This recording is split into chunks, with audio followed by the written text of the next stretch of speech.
বিন Adham মক্কার বাজারে যাইয়া দেখে ওই মক্কার বাজারে গত মাসে যেই দোকানের মধ্যে যেই মুরব্বিটা ছিল আজকে দোকানের মধ্যে মুরব্বিটা নাই। আজকে দোকানের মধ্যে একটা তরতাজা যুবক বসে আছে, অর্থাৎ এই দোকানের মধ্যে মুরব্বিটা নাই, একটা যুবক লোক বসে আছে। আল্লাহর ওলি ডাক দিয়া কই, যুবক, ও যুবক, গত মাসে এই দোকান থেকে একটা বৃদ্ধ লোকের কাছ থেকে 100 খেজুর কিনেছিলাম, ওই লোকটা কোথায়, ওই মুরব্বিটা কোথায়? ওই যুবকটা চোখের পানি ফালায়া ডাক দিয়ে কই, হুজুর, ও হুজুর, ওই মুরব্বিটা আর কেউ না,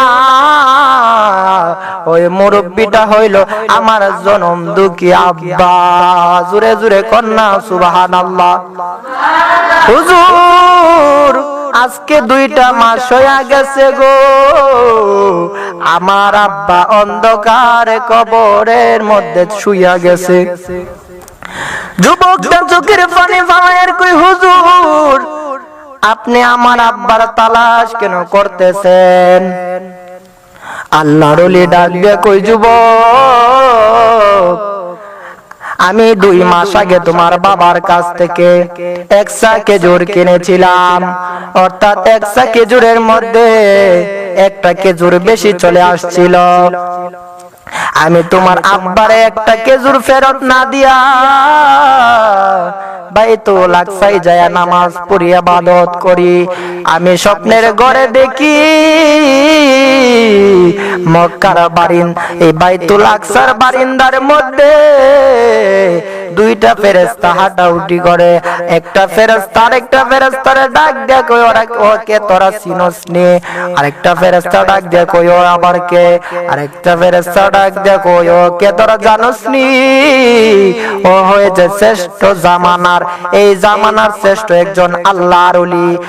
আরেকটা ফেরেশতা ডাক দেয় কই, আল্লাহর ওলি ঠিক আছে, ওই আল্লাহর ওলির 1 মাসের ইবাদত আমার আল্লাহর দরবারে কবুল হয় না। কেন কবুল হয় না জানোনি? তুমি জানোনি রে বাবা, কেন কবুল হয় না? যুবকটা ডাক দেয় কই, হুজুর, কেন কবুল হয় না? কই, তোমার আব্বার যে একটা খেজুর ফেরত দেই নাই গো, এই খেজুরটা ফেরত না দেওয়ার কারণে মহান আল্লাহ রব্বুল আলামিন আমার দোয়া ইবাদত কবুল করে না। গভীর মনোযোগ দিয়ে বসে যাবা, অন্তরের কানটা লাগাইয়া দিবা।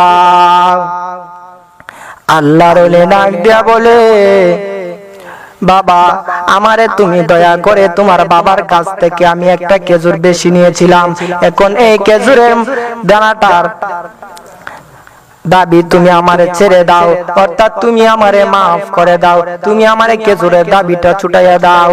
ওই আল্লাহর ওলির এই কথা শোনার পরে যুবকটা ডাক দেয় কই, হুজুর, ক্ষমা করবেন, 1-2 মাস আগে এই খেজুরের দোকানদার ছিল আমার আব্বা, এখন নোয়ারি সুরতে দোকানের মালিক হলাম আমরা 3 জন। এখন ওয়ারিশ সূত্রে দোকানের মালিক হলাম আমরা 3 জন। আমার মা এবং আমার বোন এবং আমি, আমার বাক আমি ক্ষমা করে দিতে পারি, কিন্তু আমার মার বাক, আমার বোনের বাক আমি ক্ষমা করার কোনো অধিকার নাই রে। কেমন যুবক! আল্লাহর ওলি মনে মনে কই, এই যুবকটা কত বড় একজন আল্লাহর বান্দা।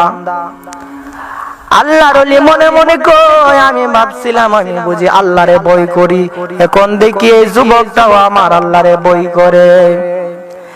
আল্লাহর ওলি ডাক দিয়ে কই, বাবা, দয়া করে তোমার মার কাছে আমারে নিয়ে চলো।